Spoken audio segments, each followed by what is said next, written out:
पिछले क्लास में हमने दो एप्लीकेशंस पढ़े थे, ठीक है ना। एक था कि होमोजेनिटी पढ़ना, कि इक्वेशन सही हो सकती है कि नहीं, और दूसरा हमने पढ़ा था कि कन्वर्ट करना एक सिस्टम से दूसरे सिस्टम में, ठीक है ना। आज हम पढ़ेंगे how to derive expressions, how to obtain expressions, ठीक है ना। एक क्वेश्चन बताऊंगा, उस क्वेश्चन के बेसिस पे आपको ज्यादा से ज्यादा समझ में आने की कोशिश करी जाएगी, ठीक है ना। आपने पेंडुलम देखा है ना, ऐसा होता है पेंडुलम, है ना।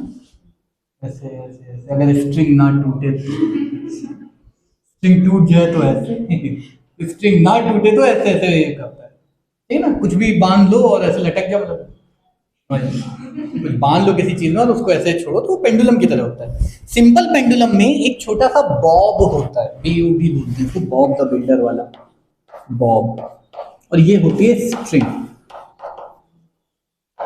ठीक है ना। जब आप एक पेंडुलम को ऐसे थोड़ा सा डिस्प्लेस करते हो, इसलिए बोर्ड लगवाए, तो ये ऐसे वाला पाथ फॉलो करता है, ठीक। फिर इधर जाएगा, फिर इधर आएगा, फिर इधर जाएगा, फिर इधर आएगा, फिर इधर जाएगा।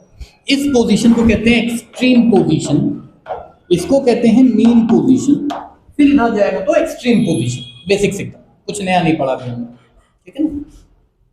ये जो लेंथ होती है ये है L, मान लेते हैं कि the length of the string is L, और acceleration due to gravity is G, और मान लेते हैं कि बॉब का मास जो है वो है M। फिर से एक बार, लेंथ स्ट्रिंग की L है, ये चेंज नहीं होगी, mass of this Bob is M, और जो एक्सेलरेशन ड्यू टू ग्रेविटी है वो है G। हमें लग रहा है, हमको पता है ये चीज, हम देखो प्रॉब्लम है यहाँ पे कि हमको ये पता होना चाहिए किस फैक्टर पे डिपेंड करेगा। तो हमको पता है कि मास, लेंथ और एक्सेलरेशन पे इस पेंडुलम का टाइम पीरियड डिपेंड करेगा, यानी इधर से इधर गया और फिर वापस आया, तो ये हुआ एक ऑसिलेशन। ऑसिलेशन समझते हो, टू एंड फ्रो, फिर दोबारा गया आया, एक और हुआ। तो एक ऑसिलेशन कंप्लीट करने में जो टाइम लगता है उसको हमने कहा वो है कैपिटल T, ठीक है ना। तो अब इसको क्वेश्चन की तरह लिखो, क्योंकि बहुत कॉमन है ये स्कूलों में आना, स्कूल के लिए अगर पढ़ा, स्कूल के लिए हाई लेवल पढ़ा, तो आप पहले क्वेश्चन लिखेंगे ताकि पता रहे कैसा क्वेश्चन आएगा। लिखो, the time period of a simple pendulum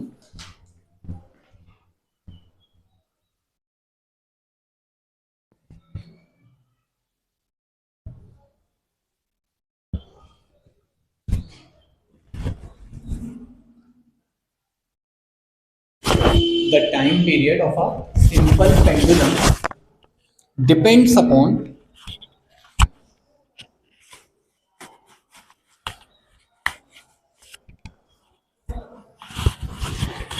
depends upon the length of the string, small l से दिखा दो इसको,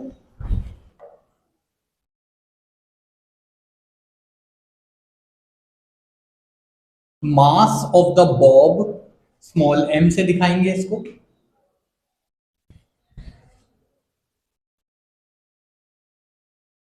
and acceleration due to gravity, small g से दिखाएंगे इसको,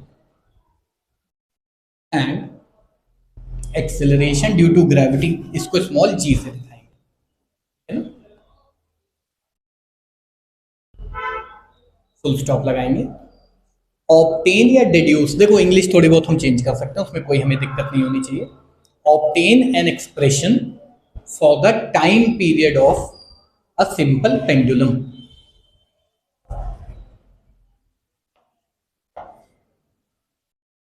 Obtain an expression for the time period of a simple pendulum. केवल ये सीख लेंगे, इसके बाद नेक्स्ट क्वेश्चन आप अपने आप से अब कर पाओगे। बड़ा ही आसान तरीका है, बिल्कुल पेन रख देंगे और इधर ध्यान देंगे सारे, ठीक है ना। पहले देखो मैं क्या कर रहा हूं, लेंथ पे, मास पे और एक्सेलरेशन पे डिपेंड करता है। तो क्या मैं ऐसा लिख सकता हूं कि टाइम पीरियड इज, खाली रोड पे फोन बजा रहा हूं, time period is proportional to mass की पावर ए, मान लेते हैं, डिपेंड करता है ना। अब हो सकता है 1/2 हो पावर, यानी रूट में आ रहा, कुछ भी आ सकता है, हमें नहीं पता, लेकिन मास पे डिपेंड कर रहा है, लेंथ पे डिपेंड कर रहा है, और एक्सेलरेशन ड्यू टू ग्रेविटी पे डिपेंड कर रहा है। ठीक है ना, प्रोपोर्शनल है, किसी और फैक्टर पे नहीं कर रहा, तो जो भी आएगा वो क्या होगा, एक कांस्टेंट होगा, डायमेंशन लेस वाला। डायमेंशन लेस कौन से कांस्टेंट होते हैं, जिनका कोई यूनिट या डायमेंशन नहीं होता है। तो देखना, बड़ा ही आसान तरीका है यहाँ पे भाई, टाइम पीरियड इन फैक्टर पे डिपेंड करता है। तो डायमेंशनली लिखते, अगर हम पहले प्रोपोर्शनैलिटी हटा दें तो यहां पे एक आ जाएगा के, एम की पावर ए, एल की पावर बी और जी की पावर सी आ जाएगा। हम कुछ भी मान सकते थे, तुम कहते हो सर आपने एम की ही पावर ए क्यों माना, अरे तुम जी की पावर ए मान लो, कोई दिक्कत नहीं, तो जी की जो भी पावर होगी ए वो हो जाएगा। यहां तक समझ में आया ना, एकदम सिंपल। अब देखो, अच्छा, के इज अ डायमेंशनलेस कांस्टेंट, तो डायमेंशंस की बात करने पे के का कोई लेना देना नहीं होना चाहिए। तो dimensionally speaking, the dimensions of LHS must be equal to dimensions of RHS। मास का डायमेंशन क्या होता है, m की पावर ए, अंदर भी लिख सकते हो पावर, कोई इशू नहीं उसमें, ठीक है ना। L क्या है, length of the string, dimension क्या आएगा, हाँ कैपिटल L आएगा। और G क्या है, एक्सेलरेशन, एक्सेलरेशन के डायमेंशंस LT -2, -1 वेलोसिटी या स्पीड का होता है, समय के साथ याद हो जाएगा, अभी तुम निकाल भी सकते हो, कोई दिक्कत नहीं, ठीक है ना। तो ये हो जाएगा LT -2 की पावर C, ठीक है ना। इसको थोड़ा सा, डस्टर बड़ा है, माइक्रोफाइबर लाए हैं ताकि धूल ना उड़े। ये समझ में आया, पक्का, सबको एक साथ ले आते हैं। तो कहीं और m दिख रहा है क्या, तो यहां हो जाएगा m की पावर a, l यहां पे है l की पावर b, और यहां है l की पावर c।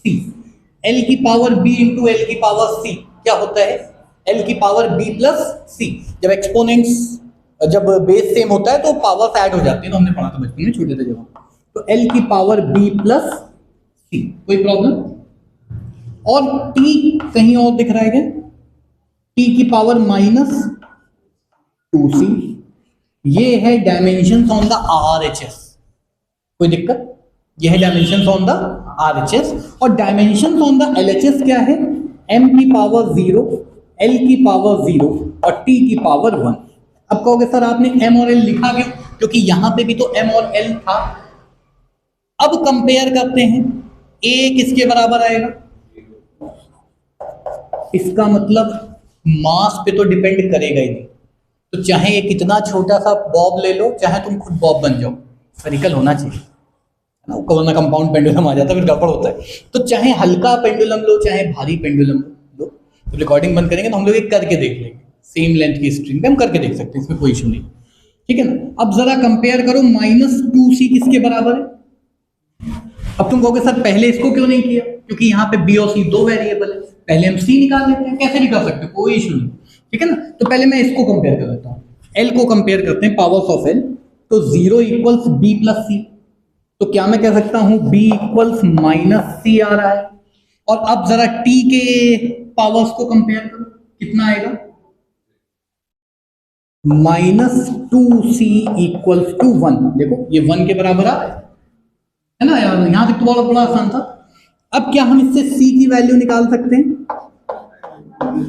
माइनस का 1/2, और b की वैल्यू क्या हो जाएगी, प्लस का 1/2। क्या तुमको b और c दोनों की वैल्यू मिल गई, और अगर तुम, ये c नहीं है एक्चुअली, ये b आना चाहिए, मैं गलत चीज को हाईलाइट कर दिया, -c होना चाहिए था, ठीक है चलता है, कोई सीखने का मतलब है।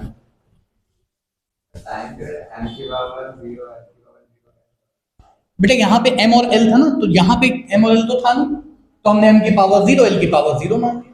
देखो देखो देखो, अभी लिखना, रुक जाओ पहले देखो बी और सी और ए की वैल्यू इस फॉर्मूला में रख देते हैं, ठीक है ना, कांस्टेंट वाले फॉर्मूला में। तो टाइम पीरियड बन जाएगा एक कांस्टेंट m की पावर 0, क्योंकि a कितना है 0, b यानी कि l की पावर 1/2 और c की यानी g की पावर माइनस का 1/2। क्या -1/2 है तो इसको 1/1/2 लिख सकते हैं, देखना। अरे ये पता है ना, x की पावर -2 है तो 1/x² होता है, ये जानते हो ना। मैं लिख देता हूँ यहाँ पे, शायद तुम्हें आइडिया लगे। a की पावर -2 है, ये 1/a² हो जाता है, यानी न्यूमरेटर से डिनोमिनेटर में हम ला सकते हैं, है ना। देखना अभी, तो टाइम पीरियड का फॉर्मूला बनेगा k टाइम्स m की पावर 0 इज 1, किसी भी नंबर की पावर 0 क्यों होता है ये बाद में बताना, अभी नहीं।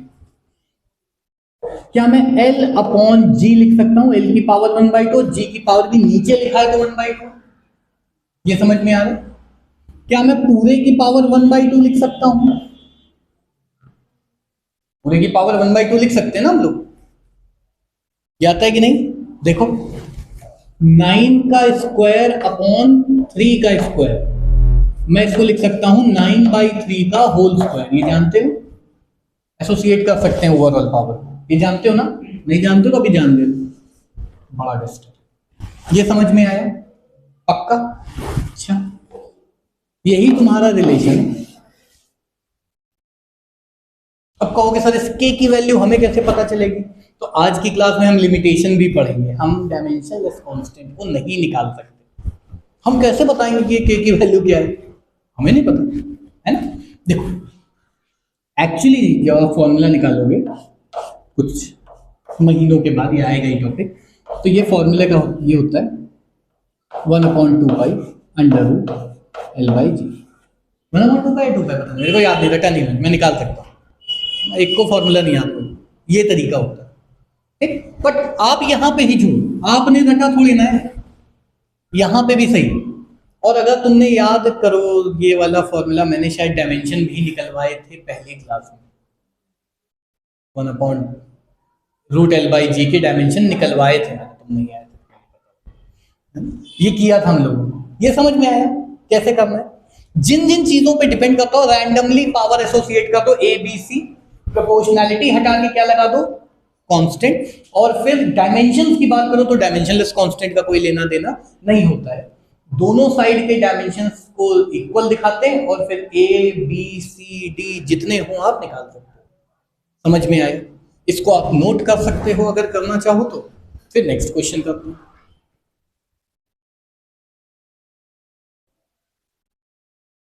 नेक्स्ट क्वेश्चन अब हम लिखेंगे, ठीक है ना। क्वेश्चन है, समझ लो क्वेश्चन, समझ लो, है ना, पढ़ना तो हमको आ ही जाएगा बाद में, कि एक स्प्रिंग है,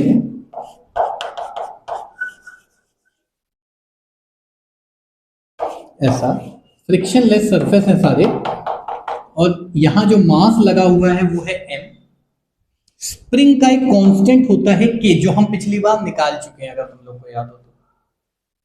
स्प्रिंग कांस्टेंट याद, फॉर्मूला था ना, u इक्वल हाफ kx²। एक और फॉर्मूला होता है f इक्वल्स माइनस का kx, माइनस प्लस से मतलब नहीं, आप k के डायमेंशन निकाल सकते हो, ठीक है ना। टाइम पीरियड हमको निकालना है इस सिस्टम का। अगर मैं ये कहता हूं कि सिर्फ k और m पे डिपेंड करता है, ठीक है ना। अब इसको अंग्रेजी में अगर बोले तो सुनना क्या है, कि the time period of a mass attached to a ideal spring, ideal मतलब कोई फ्रिक्शन वगैरह नहीं है, स्प्रिंग का भी कोई मास इफेक्टिव नहीं है, तो the time period of a mass attached to a spring horizontal कुछ depends on the mass of the body and the spring constant. Obtain a relation between T, K and M. K के dimension आप यहां से निकाल सकते हो। Question है कि जो टाइम पीरियड है वो K और M पे डिपेंड करता है, ठीक है ना। T, K और M के बीच में एक रिलेशन निकालना है, करो। डिस्प्लेसमेंट बेटा, हाँ भाई देखो, मैं सॉल्व कर रहा हूं। देखो सबसे पहले तो ये डायमेंशनलेस कांस्टेंट नहीं है जो हम मान रहे थे वहां पे के, ये वो के नहीं है, ये अलग के है के, बट वो अलग के नहीं है। ये कंफ्यूजन हो सकती है, यही हुआ ना, यही हुआ ना। तो अंग्रेजी की दिक्कत हुई थी, नहीं मैं कुछ नहीं कर सकता।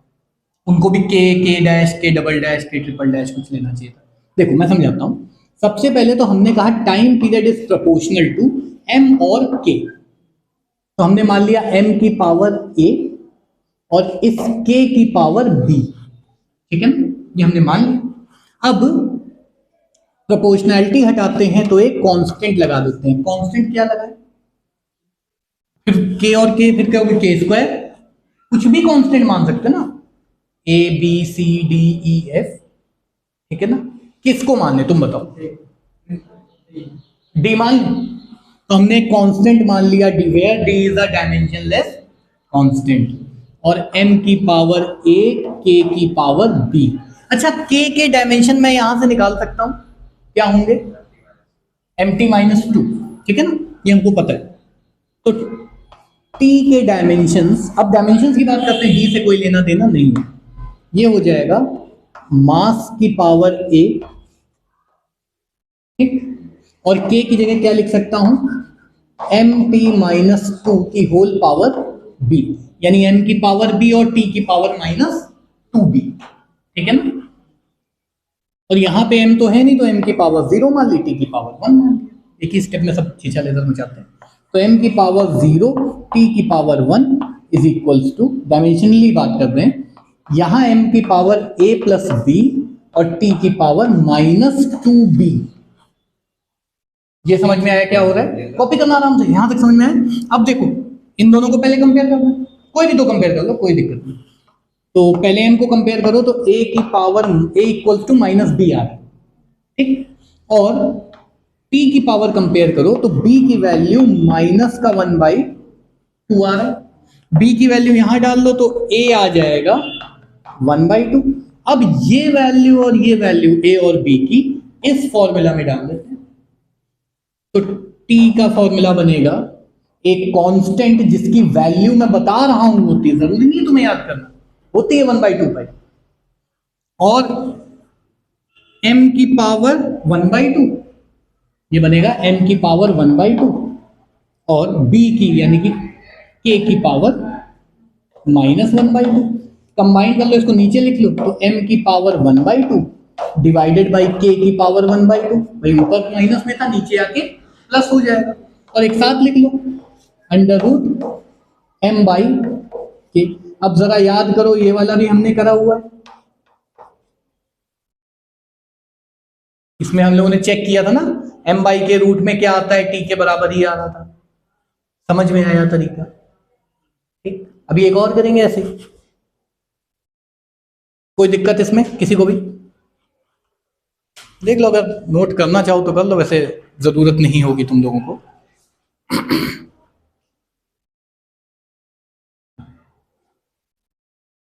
नेक्स्ट क्वेश्चन करें।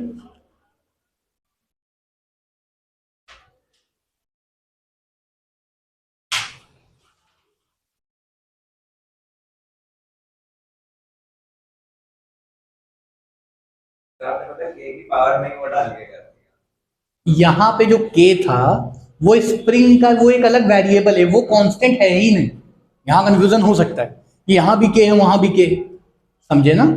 जैसे वो तुम लोगों ने 10th में क्वाड्रेटिक के क्वेश्चंस करे थे क्या, जिसमें ax square plus bx plus c तो स्टैंडर्ड फॉर्म है, लेकिन कभी कभी a माइनस बी एक्स का स्क्वायर आ जाता है, उसमें कंफ्यूजन हो जाता है ना कि a तो वहां आता था, बस वही चीज है, यहाँ पे वेरिएबल चेंज करते हैं हम लोग। चलो एक और क्वेश्चन करते हैं, देखो बहुत सिंपल क्वेश्चन दे रहा हूं, टिकना नहीं, पहले देखो क्वेश्चन। क्वेश्चन कह रहा है कि जो फोर्स है, फोर्स किसी भी बॉडी पे जो लग रहा है, ये मास पे डिपेंड करता है और एक्सेलरेशन पे डिपेंड करता है, ठीक है ना। Force depends on mass and acceleration, find the relation between force, mass and acceleration. बड़ा आसान है, वही करना है, एक की पावर a मान लो, एक की b, अगर a और a में कंफ्यूज हो रहा है तो x और y भी मान सकते हो, कोई प्रॉब्लम नहीं, ये आसान क्वेश्चन दिया।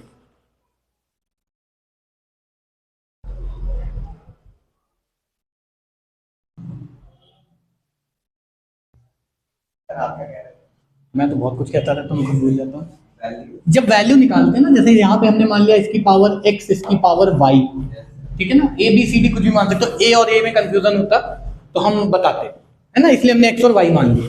फिर प्रोपोर्शनैलिटी हटाते हैं तो क्या लगाते हैं, एक कांस्टेंट।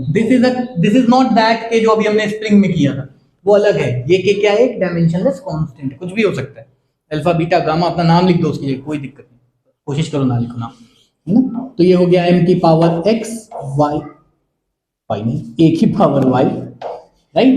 f, अब डायमेंशंस की बात करते हैं तो इधर आ जाएगा mlt minus 2 is equals to mass की पावर x, और एक्सेलरेशन होता है lt माइनस 2 की पावर y। अलग अलग हमने लिख लिया। कंपेयर करो, m आ गया, x आ गया 1, y आ गया 1, और y तो 1 आ ही गया था ना, 2 बार का निकालने दो। अब ये दोनों वैल्यू इसमें डाल दो, तो f बराबर k times m into a। अब तुमको पता है k की वैल्यू क्या होगी यहाँ पे, क्योंकि f बराबर m हमें पढ़ा हुआ है, नहीं पता होती तो हम यही छोड़ देते। अब since we know that k की वैल्यू क्या आएगी, क्या कितना है, हमको ये देखना है। अगर हमको पता है, जैसे फॉर्मूला वी नो 9 में पढ़ा था ना, f इक्वल्स ma, तो हम इसको कंपेयर कर लेंगे, f इक्वल्स ma यानी k की वैल्यू 1। अगर हमें नहीं पता होगा तो हम क्या करेंगे, हम k को रहने देंगे, कहेंगे कुछ k की वैल्यू आएगी, हमसे क्या लेना देना। ये एक लिमिटेशन है, हम बता ही नहीं सकते क्या हो सकता है। ये समझ में आया, पक्का। अब इसी क्वेश्चन को घुमा के पूछते हैं, ये बहुत सारे कॉम्पिटिटिव में आता है इस तरह का क्वेश्चन, है ना। तुम लोग के पास जो शीट है जेई वाली, उसमें है। क्वेश्चन सुनो, ठीक है ना, क्वेश्चन सुनो, चाहो तो लिख भी सकते हो क्वेश्चन, बहुत बढ़िया क्वेश्चन है। ये एग्जैक्ट ये वाला नहीं है, इसी जैसा क्वेश्चन है ना। क्वेश्चन है, if force, velocity and time are taken as fundamental quantities. हम लेंथ, मास, टाइम, इन सबको हटा के क्या क्या ले लें, फोर्स, वेलोसिटी और time. Then what will be the dimensions of work, then what will be the dimensions of work? If force, velocity and time are taken as fundamental quantities, then find the dimensions of work. जब भी तुमको ऐसा question मिले ना कि fundamental quantity मान ले, बड़ा आसान तरीका है, किसकी निकालनी है, वर्क की, ठीक है ना। किसके टर्म में निकालनी है, टाइम को स्मॉल टी मान ले थोड़ी देर के लिए, वरना कैपिटल टी स्मॉल टी में कंफ्यूजन होता है ना। इसकी पावर मान ले a, इसकी पावर b, इसकी पावर c। अब क्या वही क्वेश्चन बन गया जो हमने किया था, कांस्टेंट लगाएंगे, डायमेंशन इक्वल करेंगे, जरा निकाल लो, यही क्वेश्चन जेई में क्वेश्चन आया था इसके जैसा। एग्जैक्ट वैल्यू नहीं आते हो शीट में तुम्हारी।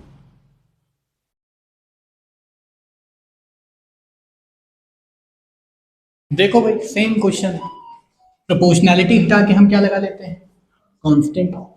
तो वर्क इज इक्वल्स टू, तो इसको साइलेंट कर लो, एक कांस्टेंट के f की पावर a, वेलोसिटी की पावर b और टाइम की पावर c, ठीक है ना। अब डायमेंशनली बात करते हैं तो वर्क के dimension ml square t minus 2 होते हैं, ये इक्वल हो जाएंगे mlt माइनस 2 की पावर a, lt माइनस 1 की पावर b और टाइम की पावर, टाइम है ना, टाइम की पावर c। कंबाइन कर दो, m कहीं और है नहीं तो m की पावर a, l की power a plus b plus b हो तो क्या, कितनी बार b कर पाओगे, और t की power minus 2a minus b plus c। ये बराबर है, a बराबर आ गया 1, ये तो खत्म हो गई बात, ठीक है ना। अब यहां वैल्यू रखते इसको ऐसे कर लेते हैं पूरा, l के डायमेंशन कंपेयर करो तो a प्लस b बराबर 2 है, a की वैल्यू 1 डाल दो तो b की वैल्यू 1 आ जाएगी, और ऐसे ही यहां वैल्यू डालोगे तो भी 1 आ जाएगा, सब कुछ 1 आ रहा है, ठीक है ना।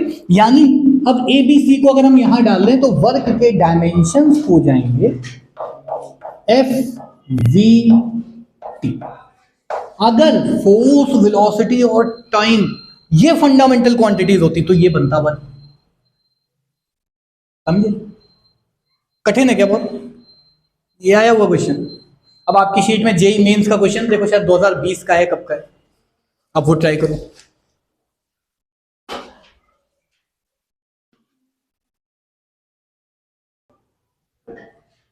चलो भाई सॉल्व करता हूं, मेरे क्वेश्चन नहीं पता, मैं शीट तुम्हारी फॉलो कर रहा हूं। 2 शीटें आ गई भाई। देखो क्वेश्चन कह रहा है, क्वेश्चन में भूलिए, 5वां क्वेश्चन है ना, 2020 का जेई मेंस का क्वेश्चन है, जहां जहां मेन है वो मेंस होना चाहिए। देखो मोमेंटम, एरिया और टाइम आर फंडामेंटल क्वांटिटी। तो सबसे पहले लिख देते हैं इसको हटा के, इसका हमें कोई काम नहीं। मोमेंटम को कैपिटल पी से दिखाया है, हाँ।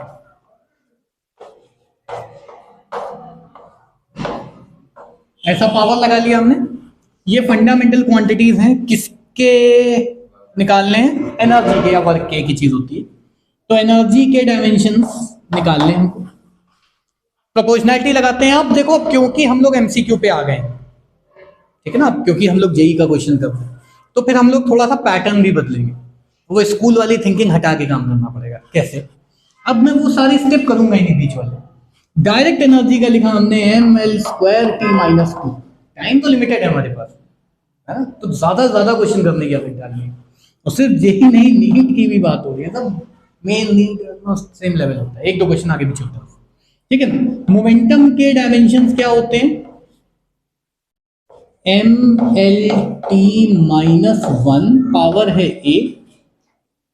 ए है एरिया, राइट, l² की पावर b और टाइम की पावर c, यही है ना।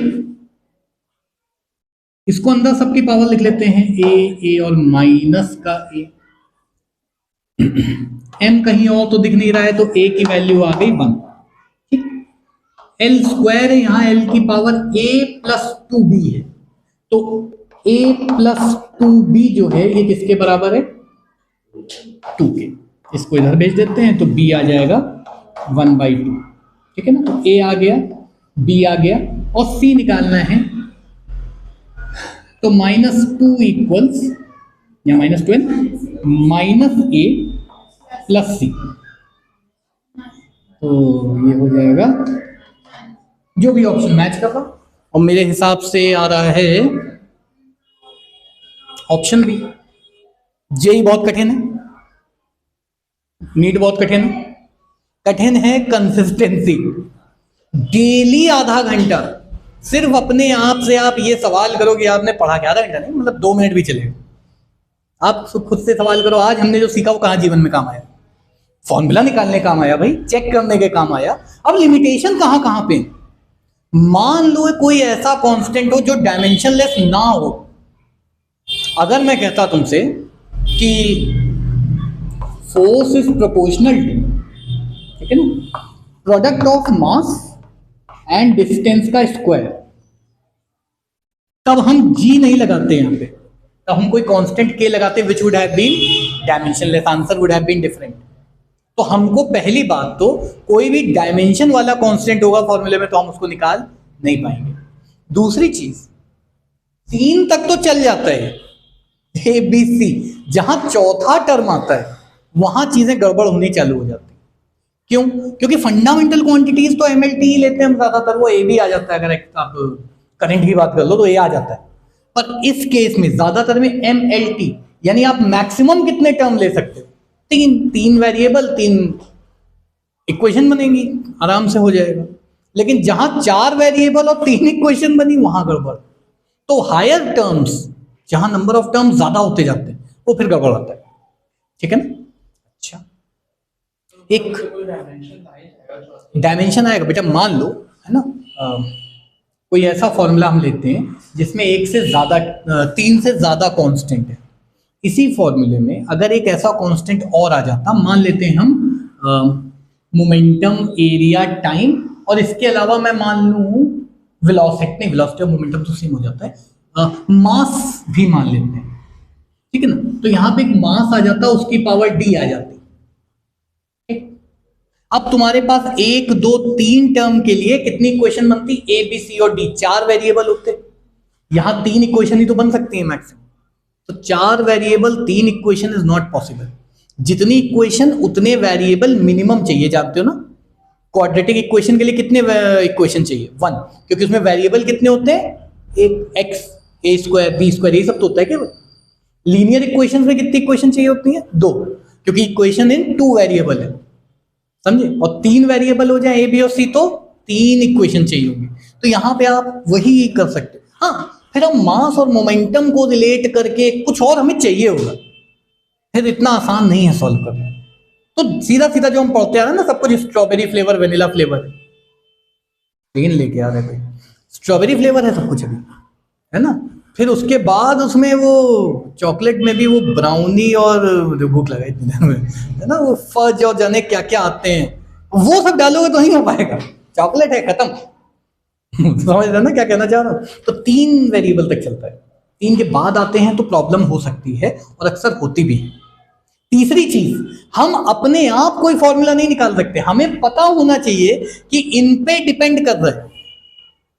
ये तो मैं बता रहा हूं ना कि time period of pendulum depends on this this and this. हम नहीं बताएं तो कैसे निकालोगे? रैंडमली थोड़े अज्यूम करोगे। बात समझ में आ रही है मैं क्या कह रहा हूं? अच्छा, एक क्वेश्चन और ऐसे ही करते हैं। ये आया है नीट या AIPMT, पहले AIPMT होता था, all India pre medical test.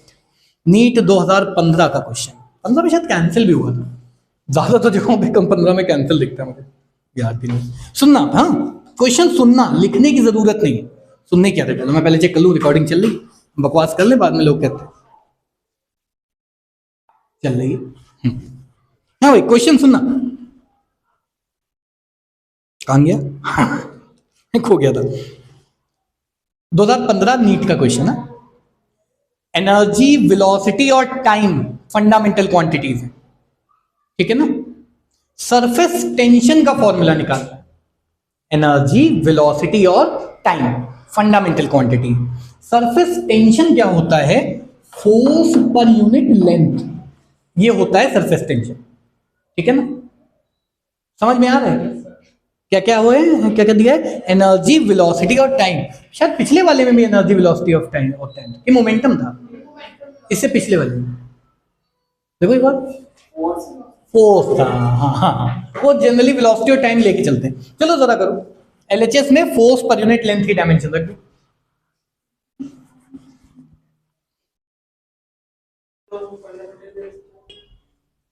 ये क्वेश्चन है नीट 2015, तब शायद AIPMT होता था, 2016 में चालू हुआ है शायद, नहीं मेरे को बहुत छोटा था तब।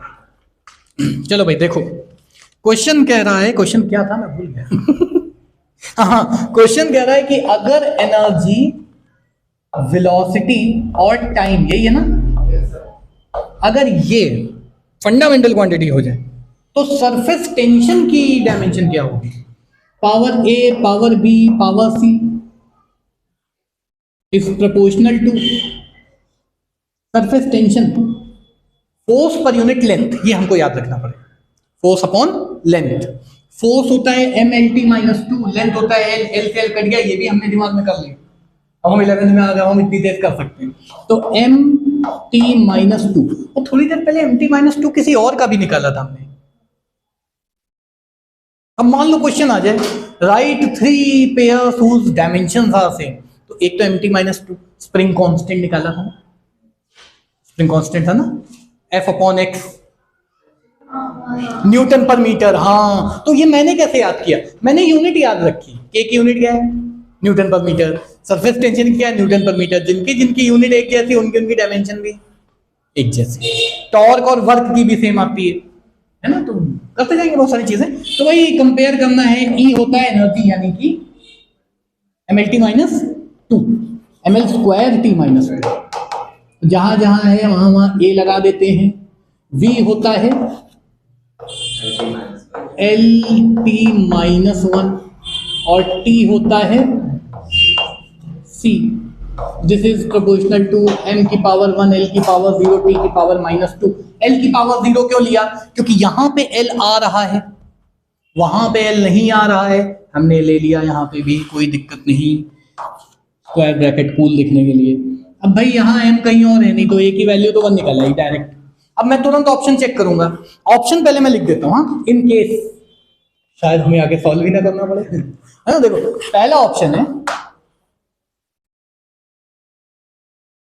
e v की पावर -2 t की पावर -1, ये पहला ऑप्शन। दूसरा ऑप्शन है e v की पावर -1 t की पावर -2।